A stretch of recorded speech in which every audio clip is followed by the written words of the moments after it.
अनीता अपनी टूटी फूटी चारपाई पर पड़ी थी। उसका शरीर बुखार से तप रहा था और वो कुछ कुछ बड़बड़ा रही थी।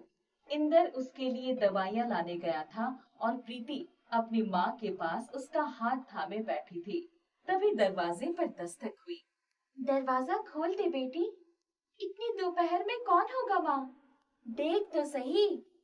प्रीति ने दरवाजा खोला तो सेठ किशोरी लाल बाहर खड़ा था। कहाँ है तेरा बापू? माँ की दवा लाने गए हैं। कोई काम था क्या? सबसे घूम घूम कर बोलता है कि उसकी जमीन पर मैंने कब्जा कर रखा है। पूरे गांव में मेरी बदनामी करता है। हिम्मत है तो खाली क्यों नहीं कर लेता?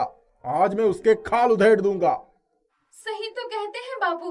तुम हमारी जमीन लौटा क्यों नहीं देते? अरे चुप कर छोकरी। तेरा बापू आ जाए तो कहना मुझसे आकर मिले। जी अच्छा। किशोरी लाल के जाने के बाद उसने दरवाजा बंद कर दिया और माँ, किशोरी लाल आया था। कह रहा था बापू सबसे घूम घूम कर उसको बदनाम करते हैं। ये तो सरासर दबंगई है। एक तो हमारी जमीन पर कब्जा करके बैठा है, ऊपर से हमें ही धमकी देता है। इसलिए बीवी भरी जवानी में छोड़कर चली गई। वो कह रहा था तेरा बापू आ जाए तो भेज देना। ठीक है, बापू से बता देना। थोड़ी देर में ही इंदर आ गया। उसके माथे से खून निकल रहा था और हाथ पर पट्टी बंधी थी। क्या हुआ बापू? चोट कैसे लगी? कुछ नहीं बेटी। ले, पहले माँ को ये दवा पिला दे।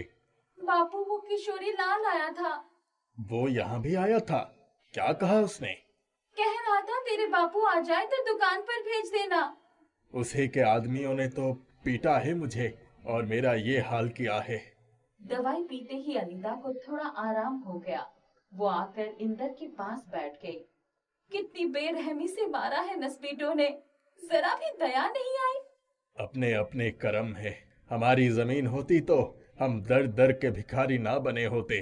प्रीति उठकर माँ के कमरे में गई और उसका संदूक खोलकर सौदा लाने के लिए कुछ पैसे ढूंढने लगी। तभी उसकी नजर एक बॉक्स पर पड़ी। उसने उसे खोला तो उसमें लाल रंग की झिलमिलाती चूड़ियां देखकर उसे रहा नहीं गया। उफ़ो, कितनी प्यारी है ये चूड़ियां। पहन कर देखती हूँ। उसकी गोरी कलाइयां बहुत सुंदर लग रही थी। प्रीति भागती हुई माँ के पास गई। माँ देखो, ये चूड़ियां कितनी प्यारी है। तुम तो कभी इन्हें पहनती नहीं हो। तू है कहाँ? मुझे तो सिर्फ तेरी चूड़ियां ही नजर आ रही है। माँ, मैं तुम्हारे सामने ही तो खड़ी हूँ। सुनिए जी, आप प्रीति को देख रहे हैं? नहीं, ये क्या हो रहा है? प्रीति ने अपनी चूड़ियां निकाल दी। अब वो सबको दिखाई पड़ने लगी थी। अरे, ये चूड़ियां तो बहुत सालों पहले तेरी दादी ने मुझे दी थी। उन्होंने कहा था कि वो इसे मेरे लिए तीर्थ यात्रा से लाई थी, लेकिन मैंने इसे संभाल कर रख दिया था। फिर मैं भूल गई। बस, अब उपाय मिल गया। क्या उपाय मिल गया? हम लोग एक खेल खेलेंगे। प्रीति ये चूड़ियां पहनकर सेठ किशोरी लाल के घर जाएगी और उसको कहेगी मेरे खेत वापस कर दे और मेरा अच्छी तरह से इलाज करवाएं। इसके साथ ही बाजार में सबके सामने मुझसे माफी मांगे, वरना उसकी दुकान में आग लग जाएगी। प्रीति उसको दिखाई तो पड़ेगी नहीं। ये ठीक रहेगा। बापू, कितना मजा आएगा। क्या बुद्धि लगाई है। मैं जब भी उससे अपनी जमीन वापस मांगता हूँ तब वो अपने पाले हुए गुंडों से मुझे पिटवा देता है। उसके आदमी मुझ पर ताबड़तोड़ वार करते हैं। भरे बाजार में मेरी बेइज्जती होती है। मैं आज रात को ही उसके घर जाऊंगी। बड़ा मजा आएगा। रात हुई तो प्रीति ने लाल चूड़ियां पहन ली और सेठ किशोरी लाल के घर पहुंच गई। उस समय वो सो रहा था। वो उसके बिस्तर के पास जाकर उसके कान के पास अपनी चूड़ियां खनकाने लगी। सेठ, उठ जा। तेरे ऊपर बहुत बड़ी विपदा आने वाली है। कौन हो तुम? कौन हो? बचाओ! बचाओ! वहां उसकी आवाज सुनने वाला कोई नहीं था। प्रीति कभी उसके सिरहाने खड़ी होकर चूड़ियां खनकाती, कभी पेड़ के पास चली जाती। कोई उपाय हो तो बता दो, वरना मैं बर्बाद हो जाऊंगा। तेरे पाप का घड़ा भर गया है। मैं तेरी कुल देवी हूँ। अभी अगर तू अपने आप को बचाने चाहता है तो सबकी हड़पी हुई जमीनें वापस कर दे, और जिसको तूने आज भरे बाजार में पिटवाया था उसका अच्छे से इलाज करवा। सबके सामने उसे हाथ जोड़कर क्षमा प्रार्थना कर, वरना अनर्थ होकर रहेगा। मैं सब करूंगा, एक बार मुझे माफ कर दो माँ। अगर कल तक तूने अपने सारे पाप नहीं धो लिए तो मैं कल रात में फिर आऊंगी। माँ, मैं कल सब कर दूंगा, बस मुझे थोड़ा सा समय दे दो। प्रीति चिड़िया खनकाती हुई दरवाजे से बाहर निकलकर अपने घर आ गई। अंधेरी रात में भी उसे बिल्कुल डर नहीं लगा। उसे पता था कि कोई उसको देख नहीं सकता है। घर आने पर माँ, बहुत मजा आया। उसका मुंह तो देखने लायक था जब मैंने उसको बताया कि मैं उसकी कुल देवी हूँ। प्रीति ने अपने माता पिता को सारी बात बताई। इंदर ने उसको गले से लगा लिया। दूसरे दिन सुबह सुबह ही किशोरी लाल दरवाजे पर दस्तक दे रहा था। प्रीति ने ही दरवाजा खोला। बिटिया, तुम्हारी बापू कैसे हैं? जरा बुलाना, मुझे उनसे बातें करनी है। तब तक इंदर भी आ गया। सेठ, मेरी जमीन लौटा दो, बीवी बच्चे भूखे मर जाएंगे। अरे इंदर, आज से तुम अपनी जमीन पर खेती कर लो, मैं तुम्हारी मदद के लिए अपने बैल भी भिजवा देता हूँ। सेठ जी, अभी तो मेरी हालत ऐसी नहीं है कि मैं खेत में काम कर सकूं। अरे चलो, मैं तुम्हारा इलाज शहर में करवाऊंगा, तुम्हारे खेत पर अपने आदमी भेज देता हूँ। सेठ जी, आप क्या कह रहे हैं? सच कह रहा हूँ इंदर, मुझे अपनी गलती का एहसास हो गया है। आज मुझे अपने सारे पापों का प्रायश्चित करना होगा। कोई सपना तो नहीं देख लिया मैंने सेठ जी? अरे नहीं इंदर, सपना नहीं देखा, बस आत्मा की आवाज सुन ली। अच्छा, मैं चलता हूँ, तुम थोड़ी देर में दुकान पर आ जाना, मुझे अभी बहुत सारे काम निपटाने हैं। उसके जाने के बाद तीनों एक दूसरे का मुंह देखते हुए खूब जोर से हंस पड़े। प्रीति, तूने तो उसको काफी डरा दिया। बापू, आज की रात मुझे फिर जाना होगा सेठ के पास। चलो, अब हमारी जमीन वापस मिल गई, तुम्हारा इलाज भी हो जाएगा, बस हमारी दशा सुधर जाएगी। इंदर तैयार होकर सेठ की दुकान पर गया तो वहाँ काफी लोग थे। सेठ सबकी हड़पी हुई जमीन वापस करने का फैसला सुना रहा था। आओ इंदर, कल की भूल के लिए मुझे माफ करना भाई, थोड़ी देर में चलते हैं शहर। किशोरी लाल उसे शहर ले गया और अच्छे से अस्पताल में उसका इलाज करवाया। घर आते समय उसको 500 रुपए भी पकड़ा दिए। इंदर घर आया तो, बापू, हमारे खेत में आज से जुताई शुरू हो गई है, अब की बार हम उसमें गेहूं लगाएंगे। हाँ बेटी। उस दिन जब किशोरी लाल घर आया तो उसने अपने नौकर माखन को भी रात में अपने कमरे में ही सोने को कहा। उस दिन रात भर पलंग पर बैठा रहा। सुबह के 4 बजे उसकी आंखें लग गई। तभी, सेठ, आज तो तूने बहुत नेक काम किया है, इसलिए तेरा कुछ पाप कट गए। मैं तुझसे प्रसन्न हुई। आइंदा कभी किसी का दिल मत दुखाना। अपनी पत्नी पहले ही खो चुका है, जाकर दान पुण्य करके अपने बचे हुए पापों का प्रायश्चित कर ले। माँ, आपकी बहुत कृपा है जो आपने मुझे बचा लिया। अब मैं समझ गया हूँ कि मुझे क्या करना है। प्रीति अपने घर चली गई। सुबह, माँ, ये जादुई चूड़ियाँ मुझे इसलिए मिली है कि मैं बिगड़े हुए लोगों को सुधार सकूं। अब से मैं रोज रात में उन जगह पर जाऊंगी जहाँ अपराध होते हैं। देखना, कुछ ही दिनों में हमारे गांव के सारे अपराधी सुधर जाएंगे। सही कहा तूने, जादुई चूड़ियों का इससे अच्छा उपयोग तो हो ही नहीं सकता। प्रीति की मेहनत और नेकी से खुश होकर जादुई चूड़ियों ने उसका घर, धन, वैभव और समृद्धि से भर दिया। अब उनके जीवन में कोई कष्ट न था। बहुत पहले की बात है। कानपुर शहर में एक उषा नाम की औरत अपने बेटे विजय के साथ रहती थी। विजय एक कार्यकुशल और बहुत ही नेक लड़का था। बेटा, अब मेरी उम्र हो चली है, घर का काम करते करते थक जाती हूँ, इसीलिए मैं तुम्हारी शादी के लिए कल लड़की देखने जा रही हूँ। तुम भी समय निकालकर मेरे साथ चलना। ठीक है माँ। अगले दिन उषा अपने बेटे को साथ लेकर लड़की देखने जाती है। उषा और विजय को लड़की बहुत पसंद आती है और वे जल्दी से शादी भी तय कर देते हैं। उस लड़की का नाम त्रिशा रहता है। त्रिशा दिखने में बहुत सुंदर और समझदार होती है। कुछ ही दिनों में विजय और त्रिशा की शादी हो जाती है। शादी के बाद जब त्रिशा अपने ससुराल जाती है तो वह सब काम अच्छे से और जल्दी जल्दी खत्म कर देती है और फिर खाली समय में थोड़ा आराम करती है। एक दिन त्रिशा को आराम करता हुआ देखकर उषा उसके पास आती है। अरे बहू, तुम यहाँ आराम से सो रही हो, कपड़े कौन धोएगा? माँ जी, मैंने तो कपड़े धोकर सूखने के लिए भी डाल दिए। घर का पूरा काम खत्म करने के बाद ही मैं आराम करने के लिए आई हूँ। त्रिशा की ऐसी बातें सुनकर उषा चौंक जाती है। त्रिशा को आराम करता हुआ देखकर उषा को तनिक भी अच्छा नहीं लगता और वह सोचती है कि त्रिशा दिन भर घर के कामों में ही व्यस्त रहे। इसके लिए वह घर के नौकरों को भी काम से निकाल देती है। अब त्रिशा घर का सारा काम, झाड़ू पोछा बर्तन भी करने लगती है। एक दिन जब विजय दफ्तर से आता है तो देखता है कि त्रिशा घर में पोछा लगा रही है। यह देखकर विजय त्रिशा के पास जाता है। अरे त्रिशा, घर में पोछा तुम क्यों लगा रही हो? नौकर सब छुट्टी पर है क्या?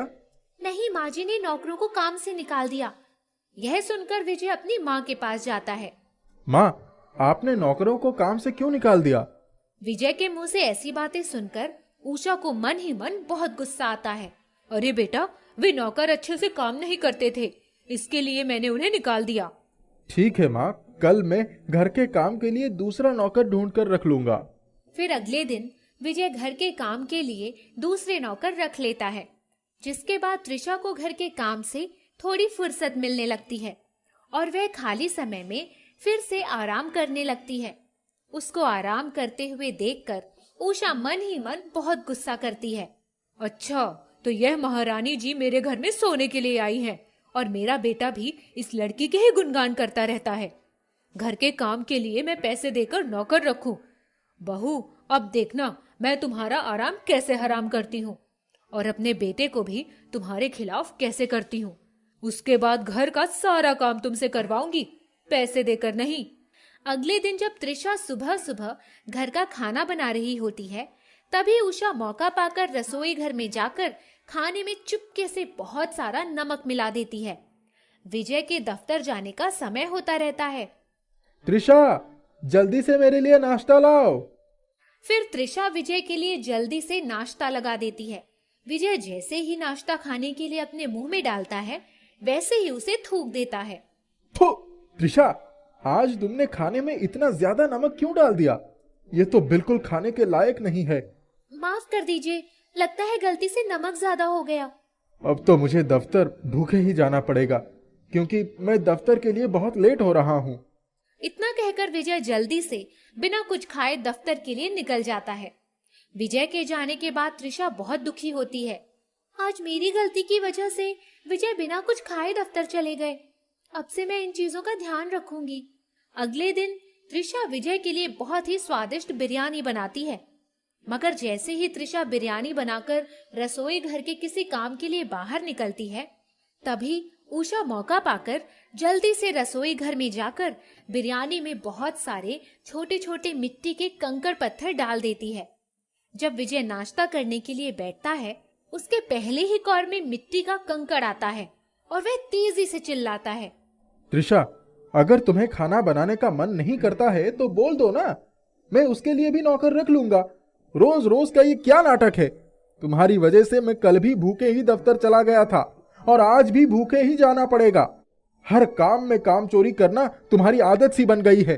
अब तुम चावल भी अच्छे से साफ नहीं कर पाती और बोलती हो कि गलती से हो गई। इतना कहकर विजय गुस्से से भूखे ही दफ्तर निकल जाता है। विजय के जाने के बाद त्रिशा रोने लगती है।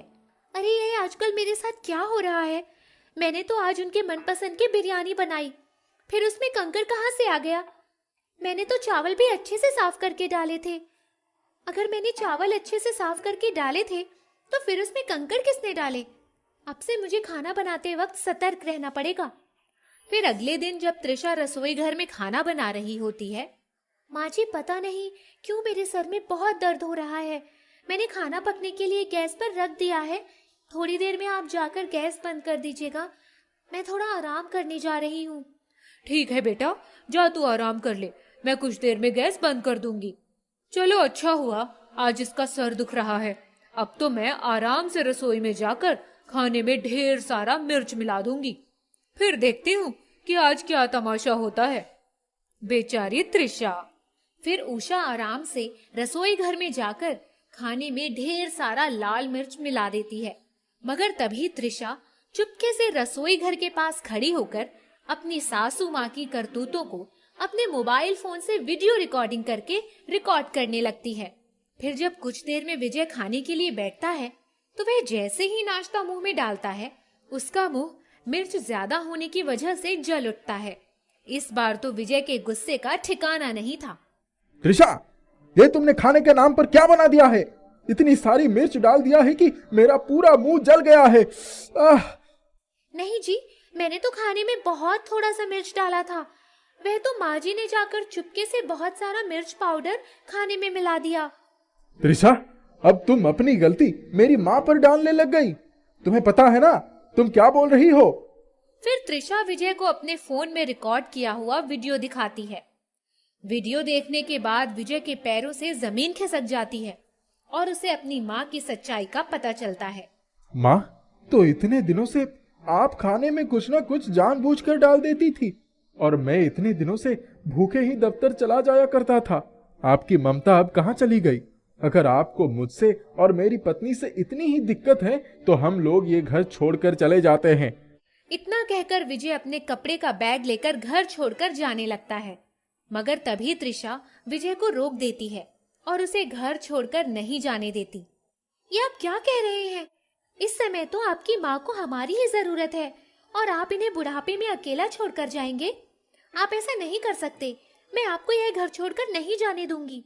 त्रिशा की ऐसी बातें सुनकर उषा की आंखें भर आती हैं। बहू, मुझे माफ कर दो। मैंने तुम्हारे साथ बहुत गलत किया। फिर भी तुम मेरी इतनी फिक्र कर रही हो। तुम मेरे बेटे से कहीं बढ़कर हो। मुझे अपने किए के लिए बहुत पछतावा है। तुम लोग यह घर छोड़कर मत जाओ, नहीं तो मैं अकेले यहाँ घुट घुट के मर जाऊंगी। इतना कहकर उषा जोर जोर से रोने लगती है। अपनी माँ की ऐसी बातें सुनकर विजय अपनी माँ को गले से लगा लेता है और फिर उस दिन के बाद से त्रिशा अपने ससुराल वालों के साथ खुशी खुशी रहने लगती है। सास और नखरीली बहू। कमला ने पति के जाने के बाद अकेले ही शिवा और सुधा को बड़ा किया था। पति सरकारी दफ्तर में काम करते थे, इसलिए कमला को वही नौकरी मिल गई थी। शिवा होनहार था। उसने 15 वर्ष की आयु में ही पिता की जिम्मेदारी संभाल ली थी, पर होनी तो होकर ही रहती है। इतवार का दिन था। माँ, मैं पास वाले मार्केट जा रही हूँ, कुछ लाना है तो बता दो। नहीं, कुछ नहीं लाना, लेकिन बेटा जल्दी आ जाना। थोड़ी देर के बाद फोन की घंटी बजी। उधर से आवाज आई, हेलो जी, ये सुधा के घर के नंबर? हाँ हाँ, बोलिए, क्या बात है? मैं सुधा की माँ कमला बोल रही हूँ। जी, आपकी बेटी का एक्सीडेंट हो गया है, जल्दी आइए। शिवा, जल्दी चलो बेटा, सुधा का एक्सीडेंट हो गया है। माँ, कहाँ गई थी दीदी? पास वाली मार्केट तक ही तो गई थी मेरी बच्ची। दोनों के वहां पहुंचने से पहले ही सुधा की सांसें थम गई थीं। रोते कलपते सब कुछ किया। कमला और शिवा को इस सदमे से उबरने में कई साल लग गए। शिवा की शिक्षा पूरी हो गई। उसने MBA करके नौकरी कर ली। शिवा, 5 साल में ही मैं रिटायर हो जाऊंगी। एक अच्छा सा रिश्ता आया है, तुम लड़की देख लो तो मैं शादी के लिए हाँ कर दूं। माँ, अभी मैं शादी नहीं करना चाहता। एक बार लड़की से मिल तो लो। ठीक है माँ, आने वाले शनिवार को मिल लेंगे। शनिवार आया तो शिवा लड़की से मिलने चला गया। लड़की को देखकर वह ठगा सा रह गया। वो थी ही इतनी खूबसूरत। शालू की बड़ी बड़ी आंखें, लंबे बाल, गोरा रंग। बात करके उसने तुरंत ही हाँ कर दिया। घर आया तो, माँ, मैं तैयार हूँ शादी के लिए। मैं कह रही थी ना कि एक बार देखकर तुम ना नहीं कर पाओगे। अभी बहुत तैयारी करनी है। माँ, जैसा तुम कहोगी वैसा ही होगा। कमला दूसरे दिन ऑफिस गई तो बहुत खुश थी। सभी लोगों को बेटे की शादी की सूचना दे दी। कुछ ही दिनों में शादी भी हो गई। बहू शालू आई तो कमला की खुशी का ठिकाना नहीं था। शिवा तो पहले से ही शालू का दीवाना हो चुका था। एक हफ्ते बाद जब सभी रिश्तेदार चले गए तो शालू की मम्मी सरला और पापा रमाकांत ढेर सारा सामान लेकर आए। मम्मी मुझे अपने साथ ले चलिए, मुझे यहाँ बहुत घुटन होती है। क्यों, क्या हुआ? शिवा ठीक तो है ना? हाँ मम्मी, वो तो ठीक है, पर उसकी माँ। कुछ कहा क्या उन्होंने? कहा कुछ भी नहीं, पर शिवा हर बात में उनसे राय मशवरा करते हैं। मैंने कहा चलो मूवी देखने चलें, तो उन्होंने कहा मम्मी से पूछकर बताता हूँ। चलो मैं भी बात करती हूँ। शिवा, शालू को कहीं घुमाने लेकर नहीं जाते? आजकल की पढ़ी लिखी लड़कियों को इतने दिनों तक घर में बैठे रहने की आदत नहीं होती है ना। मम्मी जी, अभी तक तो सभी रिश्तेदार घर में थे, अब लेकर जाऊंगा। सरला और रमाकांत के जाने के बाद मम्मी को मेरी शिकायत लगा दी? और क्या, मैं घर में रहकर तंग आ गई हूँ। शालू, अगले हफ्ते ही हम दोनों की ऑफिस खुल जाएगा, तब माँ घर में अकेली ही रह जाएगी। इसीलिए मैं चाहता हूँ कि थोड़ा समय माँ के साथ भी बिता लो। घूमने फिरने को तो सारी जिंदगी पड़ी है। तुम्हारी जिंदगी में माँ के सिवा कुछ और नहीं है। मैं अपनी पूरी जिंदगी इस घुटन भरे माहौल में नहीं गुजार पाऊंगी। कान खोलकर सुन लो। अच्छा बाबा, नाराज मत हो, आज शाम को ही चले जाएंगे फिल्म देखने। अब तो खुश हो जाओ। चलो चाय बनाते हैं, माँ को भी अपने हाथ की चाय पिलाते हैं और खुद भी पीते हैं। मुझे कोई चाय वाय नहीं पीनी है। जाओ तुम ही बनाओ और अपनी माँ के साथ बैठकर पी लो। शिवा उठकर माँ के पास चला जाता है। माँ ने पहले से ही चाय चढ़ा दी थी। वो बोली, अरे तुम यहाँ क्यों आए? मैं चाय लेकर आ तो रही थी। जाओ अपने कमरे में जाओ, मैं आ रही हूँ। नहीं माँ, मैं यहीं चाय पीऊंगा। क्या हुआ, कोई झगड़ा हुआ क्या तुम दोनों के बीच? नहीं माँ, उसको फिल्म देखने जाना था। हाँ तो ले जाना, नई बहू है, उसका भी तो मन करता होगा घूमने फिरने का। हाँ, अभी जाऊंगा। चाय पीकर कमरे में आता है तो शालू सो रही थी। अरे चलो भाई, चलना नहीं है क्या? मिल गई माँ की आज्ञा। मुझे नहीं रहना है ऐसे घर में जहाँ सांस भी माँ की आज्ञा के बिना ना ली जा सकती हो। और मुझे कहीं नहीं जाना। ठीक है, जैसी तुम्हारी मर्जी। वह तैयार होकर अकेले ही निकल जाता है। शालू बाहर आती है। आपने क्या पट्टी पढ़ाई है? वो मुझे छोड़कर बाहर चला गया। आप क्या समझती हैं? वो सिर्फ आपका ही बेटा है। ऐसा ही था तो शादी करवाने की जरूरत क्या थी? अब तो उसे सिखाने पढ़ाने की आदत छोड़ दीजिए। बहुत धीरे बोल बेटा, सब सुन लेंगे। सुनना है तो सुन ले, मुझे किसी की परवाह नहीं। आप सिर्फ अपने काम से काम रखिए। कमला चुपचाप अपने कमरे में जाकर फूट फूट कर रोने लगती है। थोड़ी देर में शिवा आया। आवाज सुनकर कमला बाहर आई। तू तो आज उसे फिल्म दिखाने ले जाने वाला था, कहाँ चला गया था? माँ, इसीलिए मैं अभी ये शादी वादी के चक्कर में नहीं पड़ना चाहता था। अब भुगतान तो करना ही होगा। नहीं शिवा, अभी नई नई आई है, थोड़ा वक्त लगेगा उसे यहाँ सामंजस्य बिठाने में। तू चिंता मत कर। तभी फोन की घंटी बजती है। हेलो, आप अपने बेटे को समझा दीजिए, वरना हम अपनी बेटी को आज ही लेकर आ जाएंगे। अरे क्या हुआ, इतना नाराज क्यों हो रही हैं? अभी नई नई शादी हुई है, कुछ समय बच्चों को साथ रहने दीजिए। वक्त के साथ सब ठीक हो जाएगा। मेरी बेटी बहुत नाजों में पली है, उसके पापा ने आज तक उससे ऊंची आवाज में बात नहीं की। आप लोगों ने समझ क्या रखा है? ठीक है।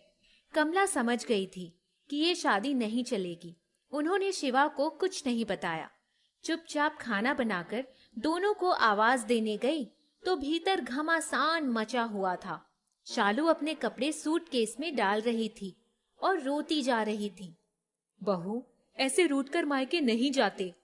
आप चुप रहिए, निकल जाइए मेरे कमरे से। सारे झगड़े की जड़ तो आप ही हैं। मुझे अभी मायके जाना है।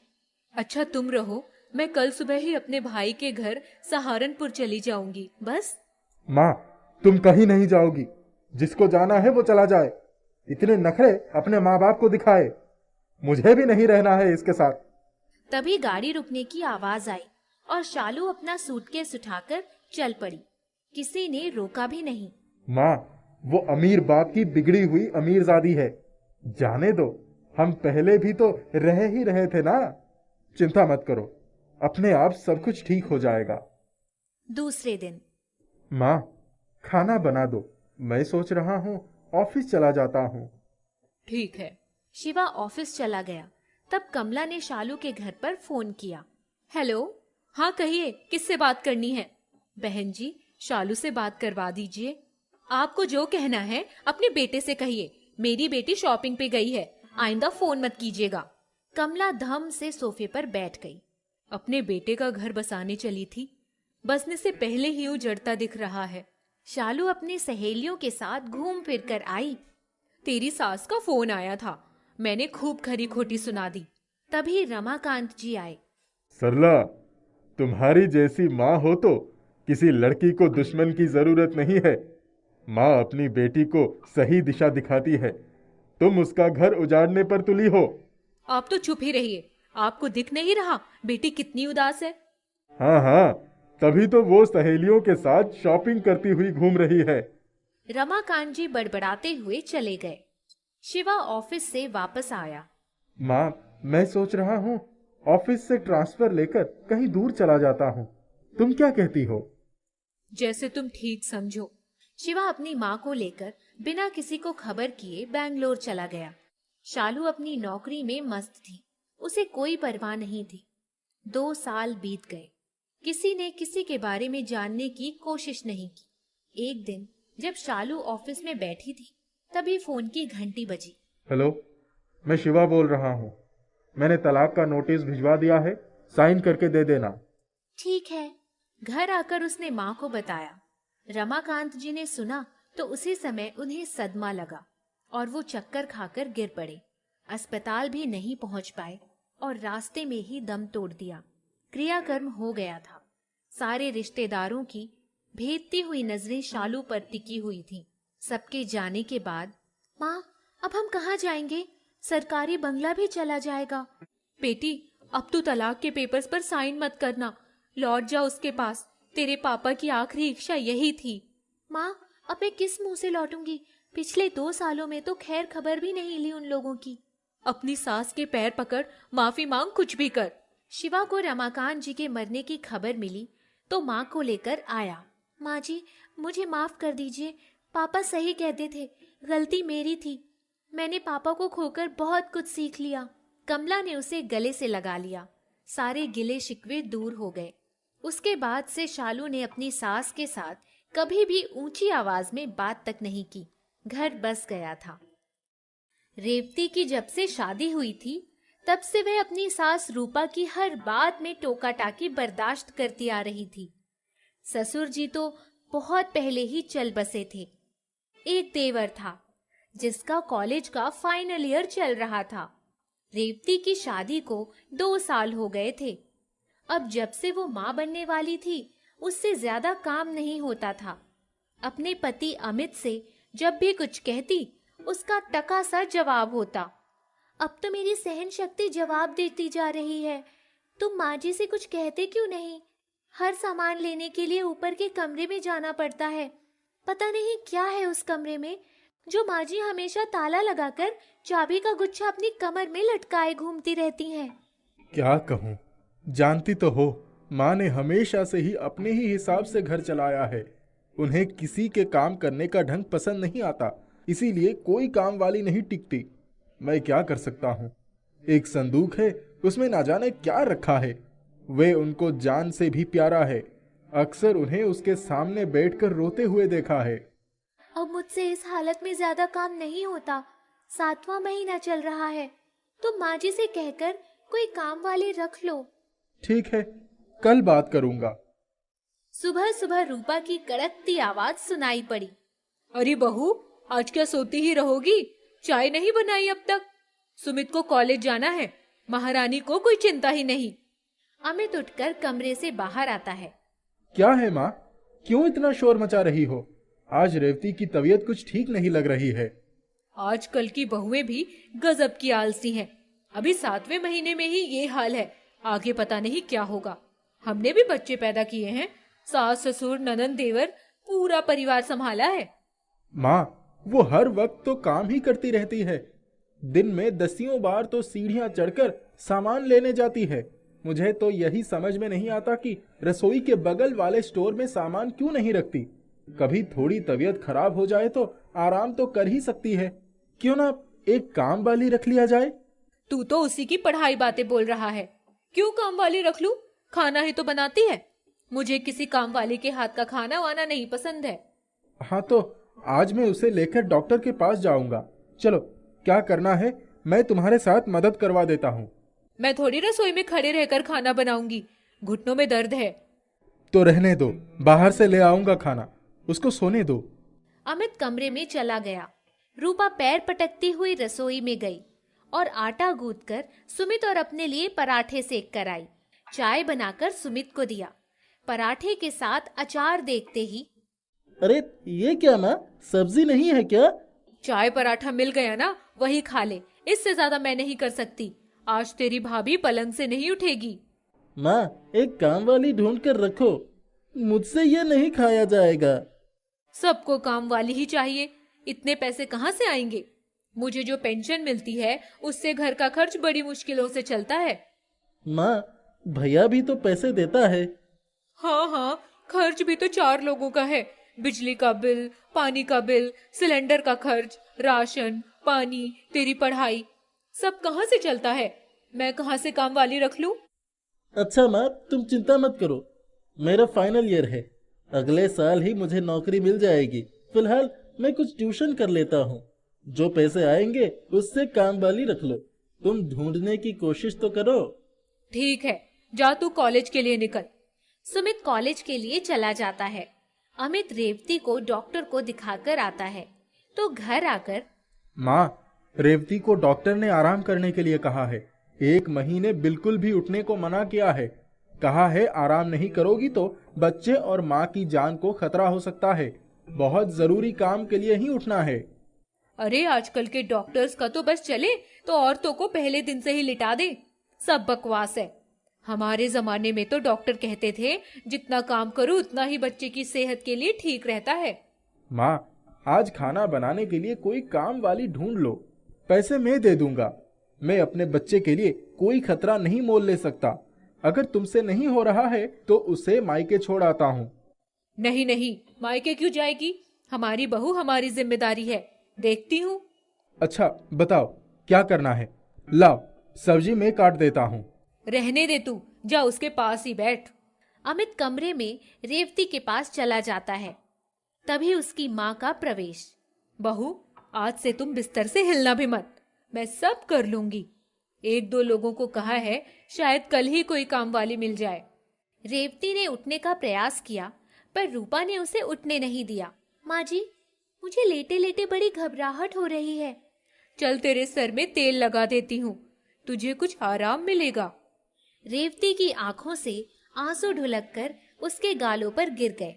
अरे इसमें रोने की क्या बात है? 1 ही महीने की तो बात है, फिर उठकर काम कर लेना। दूसरे दिन सुबह सुबह दरवाजे पर दस्तक हुई। अमित ने दरवाजा खोला तो एक काम वाली बाई खड़ी थी। माँ, देखो कोई आया है, जाकर बात कर लो। क्या नाम है तुम्हारा? बहुत सारे प्रश्नों के बाद उसे रख लेती है, लेकिन उसको खाना बनाने के लिए सामान देने तो रूपा को ही बार बार सीढ़ियां चढ़नी पड़ रही थी। उसी दिन अमित और सुमित के आते ही, आओ चाय पीकर सब मिलकर ऊपर का सामान रसोई के पास वाले स्टोर में रखवा दो, मुझसे तो चढ़ा उतरा नहीं जाता बार बार। अमित ने मुस्कुराते हुए सुमित को देखा। सुमित, चल भाई, शिफ्ट करवा दे। 2 घंटे में सारा सामान नीचे आ गया। उस कमरे में एक संदूक था। रूपा ने संदूक अपने सामने ही उतरवा कर अपनी तखत के नीचे रखवा लिया और ताला लगाकर चाबी का गुच्छा अपनी कमर में लटका लिया। माँ, ऐसा कौन सा खजाना है इस संदूक में जो कि तुम किसी को छूने नहीं देती? बेटा, कुछ भी तो नहीं। सामान लग चुका था। दूसरे दिन जब काम वाली ने चाय की पत्ती और चीनी मांगी तो रूपा, सुमित, ओ सुमित बेटा, जरा उसको स्टोर रूम में से सामान निकाल कर दे दे, मैं अभी कुछ काम कर। ठीक है माँ। सुमित सामान निकालकर माँ के ही कमरे में आ गया था। माँ को पता भी न चला। वो अपनी संदूक खोलकर बैठी थी और आंखों से आंसुओं की धारा बह रही थी। अमित और रेवती भी आ गए थे। माँ, क्या है इस संदूक में? ले देख ले क्या है। सुमित ने देखा। उस संदूक में माँ की शादी की साड़ी और कुछ अमित और सुमित के बचपन के पुराने कपड़े रखे थे। एक बरसों पुराना एल्बम था जिसमें अमित, सुमित, उनके पापा और माँ की अनगिनत तस्वीरें थीं। माँ, इन्हीं पुरानी यादों के लिए तुम संदूक में ताला लगा कर रखती थी। बेटा तुझे क्या पता, यही तो मेरे जीवन का सहारा है। तेरे पापा जब मरे थे तब मेरे पास इस संदूक और पेंशन के अलावा कुछ नहीं था। तुम दोनों भी बहुत छोटे थे। मैंने साड़ियों में फॉल लगाकर सिलाई कर करके तुम दोनों को पाला है।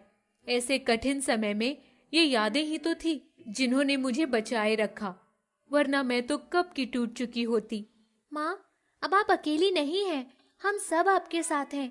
लाइए, ये एल्बम मुझे दीजिए, मैं इसको संभाल कर रखूंगी और आने वाली पीढ़ियों तक पहुंचाने की कोशिश करूंगी। ले बहू, ये चाबी का गुच्छा भी तू ही संभाल ले। मैं इन यादों से मुक्त होना चाहती हूँ। माँ जी, चाबी का गुच्छा तो आप ही रखिए, मुझे तो सिर्फ एल्बम चाहिए और अमित के बचपन के कपड़े दे दीजिए, मैं आपके पोते पोतियों को पहनाऊंगी। ठीक है बहू, जा ले जा। उस दिन से सासू जी की चाबी के गुच्छे के प्रति आसक्ति कम हो गई। हर कोई उनका संदूक खोल सकता था। सुमित की नौकरी लगते ही घर में खुशहाली आ गई। रेवती ने एक प्यारी सी गुड़िया को जन्म दिया। रेवती, ले ये चाबी का गुच्छा तू संभाल। मुझे तो अपने जीवन का खजाना मिल गया, अब मुझे कुछ नहीं चाहिए। गरीब सास और अमीर बहू। कैलाशनाथ सोफे पर बैठकर चाय की चुस्कियां ले रहे थे। उनकी धर्मपत्नी माधुरी भी वहां आकर बैठ गई। बहू ने चाय बहुत अच्छी बनाई है। इसका मतलब यह है कि वो भी रसोई में जाती रही होंगी। अमीर घर से आई है, चाय में मसाला डालती है, हमारे खर्चे बढ़ा रही है। जो भी हो, चाय में स्वाद है। अब खाना भी अच्छा बनाए तो मानू। अरे बनाएगी बनाएगी।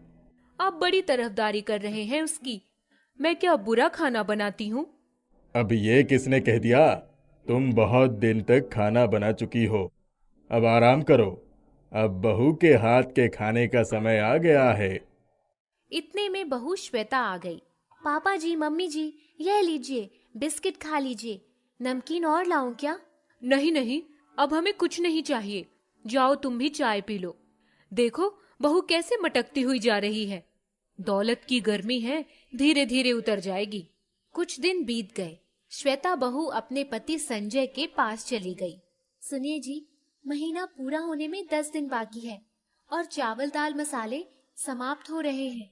बजट कुछ बढ़ गया है, मुझे बैंक से रुपए निकालने होंगे। अब बड़े घर से बड़ी बहुरिया आई है तो खर्चे भी बढ़ेंगे ही। मम्मी, हमारी लाइफस्टाइल कुछ तो बदल रही है, अच्छी बात है।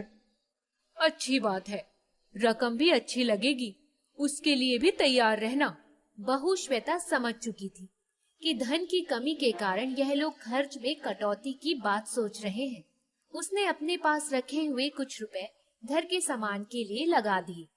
अरे श्वेता, तुम कब तक अपने मायके के पैसे लगाती रहोगी? हमें अपने पैरों को अपनी चादर में सिकोड़ कर रखना होगा। अरे बेटा, आज यह पैसे लगा रही है, कल इसी बात का ताना मारेगी और हमें सुनना पड़ेगा। हाँ मम्मी, सही कह रही हो। अमीर लोग बड़े घमंडी होते हैं। यह अपनी अमीरी का रुतबा दिखाकर हमें हमेशा दबाने की कोशिश करेगी। माँ, इसकी लगाम कसकर पकड़ना, वरना ये सर पर चढ़ जाएगी। बेटा तुम चिंता मत करना, मैं इसको सही कर दूंगी। बस तुम्हारे पापा बीच में टांग ना डालें तो अच्छा है। समय बीतता गया। माधुरी कुछ रुपए अपने पास छुपा लेती है, इसीलिए खर्चे का सही बजट सामने नहीं आ पाता। कई बार श्वेता ने बिना कहे ही घर के खर्चे के लिए अपने पास के रुपए लगा दिए। उसे मायके से पापा और भाइयों से भी बहुत रुपए मिल जाता था। एक दिन श्वेता ने अपने पति संजय से खुलकर बातचीत की। देखिए, घर का खर्च बढ़ गया है, महंगाई भी बढ़ गई है। इसके बारे में मैं क्या कर सकता हूँ? यह सब मेरे बस का नहीं है। माँ से बात किया करो। देखिए, मैं तो राह निकालने की बात कर रही हूँ, आप नाराज मत होइए। मैं चाहती हूँ कि एक छोटा व्यापार किया जाए और उससे आमदनी बढ़ जाएगी। मेरे पापा और भैया पैसों की मदद के लिए तैयार हैं। हम सूरत से साड़ी मंगवाकर यहाँ दुकान में बेचेंगे। दुकान का किराया और साड़ी का स्टॉक लेने के लिए बहुत पैसा लगेगा। मुझे सारा पैसा मिल जाएगा। ठीक है, फिर जब सारी व्यवस्था है तो फिर आगे बढ़ने में हर्ज ही क्या है? श्वेता क्लोथ स्टोर्स के नाम पर किराए पर एक दुकान खुल गई और उसका हिसाब किताब श्वेता रखने लगी। दुकान अच्छी चलने लगी और घर का खर्च भी सही ढंग से चलने लगा। देखो, बहू हो तो ऐसी, अमीर घर से आई है लेकिन घमंड नहीं है। अपनी सूझबूझ, लगन और मेहनत से इतनी बढ़िया दुकान चलाई है। मायके के दम पर इतराती है, वरना सारी हेकड़ी निकल जाती। माधुरी, यह भी तो सोचो, मायके वालों को इसके ऊपर कितना विश्वास है। उन्होंने आंख बंद करके रुपया लगा दिए और उसका अच्छा फल मिल रहा है। माधुरी को बड़ी जलन होती है। हर तरफ श्वेता के नाम के झंडे पर गए। माधुरी अब दुकान पर भी जाने लगी और मौका देखकर गल्ले से पैसे भी निकालने लगी। वह रुपए घर में छिपाकर रखने लगी थी। आजकल दुकान में प्रॉफिट कम हो गया है। साड़ियां तो बहुत बिक रही हैं। आखिर पैसा जा कहाँ रहा है? श्वेता जी, अब मैं छोटे मुंह क्या कहूँ, सीसीटीवी फुटेज में सब कुछ है, आप ही देख लीजिए। श्वेता ने जब सीसीटीवी फुटेज खंगाले तो माँ जी के द्वारा चोरी किए हुए रुपए की बात सामने आई। अब तक 50,000 रुपए का गमन हो चुका था। श्वेता ने अपनी सासू माँ से कुछ नहीं कहा। वह चुपचाप उनके पैसे रखने की जगह चेक करती रही। कैलाश बाबू कुशल खिलाड़ी थे। उन्होंने सब कुछ भांप लिया था। वह जान गए थे कि माधुरी श्वेता को नीचा दिखाने के लिए सब खेल खेल रही है।